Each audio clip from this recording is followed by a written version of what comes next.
Hello students, a very warm welcome to this civics session, and today we are going to start chapter 3rd of our civics, Indian secularism.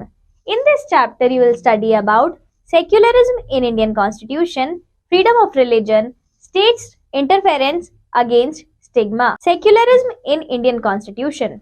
Our constitution provides right to every citizen to practice religion of his her choice. When we analyze it, we can clearly see the two aspects of secularism. First, practice religion on one's own choice, and second, the state will not discriminate a person or a group on the basis of his her religion.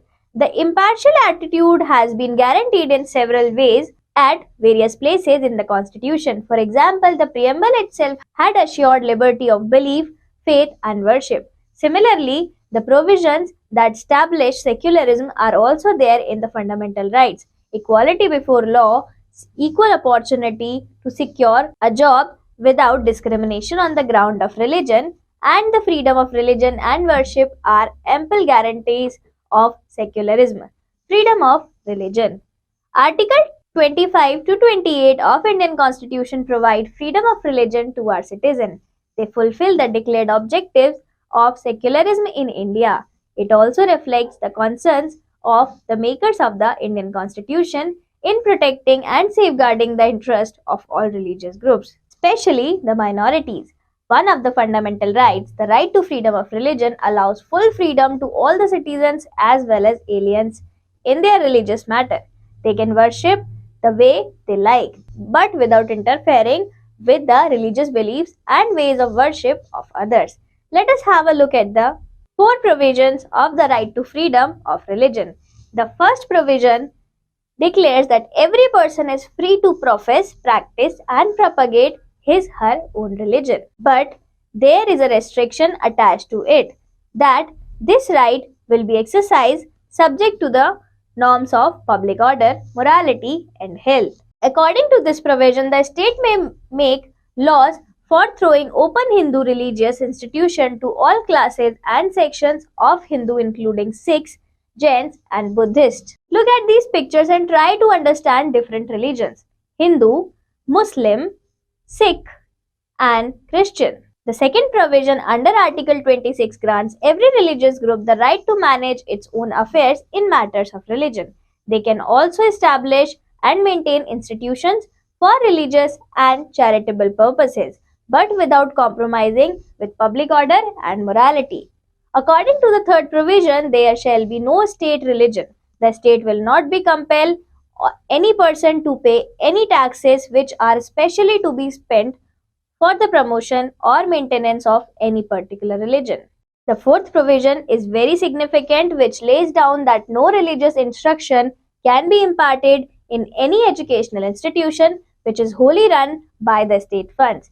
Thus, religious instruction can be imparted in those institutions which are not wholly maintained out of the government funds. But even in these institutions, no person can be compelled to receive religious instructions without his her consent. However, institutions which do not receive any financial aid from the government may make religious education compulsory. In spite of the existing provisions, our 42nd Constitutional Amendment in 1976, the word secular has been introduced in the preamble.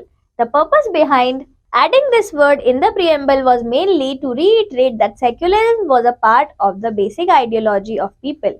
The inclusion simply emphasizes that India does not have any state religion. All religions in India have equal freedom. Religion is the private affair of every citizen, and the state does not interfere in the matters of religion.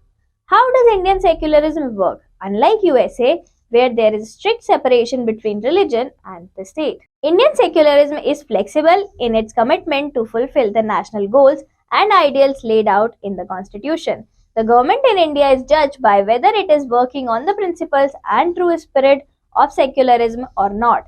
Therefore, the secular character of Indian polity is different from the secularism prevailing in other countries of the world.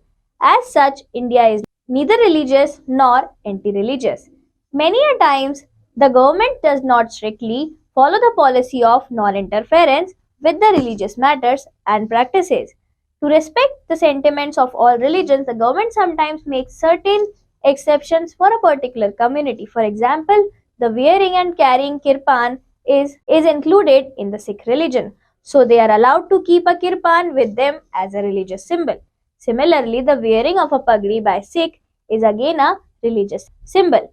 So the Sikhs cannot be forced not to wear pagdi in schools or other institutions. As per the traffic rules, the driver and the pillion rider both are required to wear helmets, but the Sikhs are allowed to wear a pagdi in place of helmets.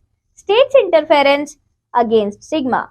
The intervention of the state in the religious and social practices of a particular religion may be aimed at eradicating certain evils which are stigma in the name of the present day civilized society. For example, the practice of untouchability by the so-called upper class towards the lower caste has been banned and thus abolished because it is based on the discrimination and violates the fundamental rights. Similarly, personal laws based on religion can also be amended through the state intervention if they go against the principles of liberty, equality, and justice. For example, right of inheritance in some communities has been amended. Although state funding to the religious institution is not permissible, yet the state can give financial aid on preferential basis to some of the religious communities for their welfare and upliftment. So, some special grants are provided to them. Look at these pictures. These are different places of worship for different religions. First, mandir, gurudwara, church, masjid. Summing up, one of the key features of our Indian Constitution is secularism. Article 25 to 28 of Indian Constitution provide freedom of religion to our citizens. They fulfill the declared objectives of secularism in India. One of the fundamental rights, the right to freedom of religion, allow full freedom to all the citizens as well as the aliens in their religious matters. Our 42nd Constitutional Amendment in 1976, the word secular has been introduced in the preamble. Thank you class. Let's meet in the next chapter.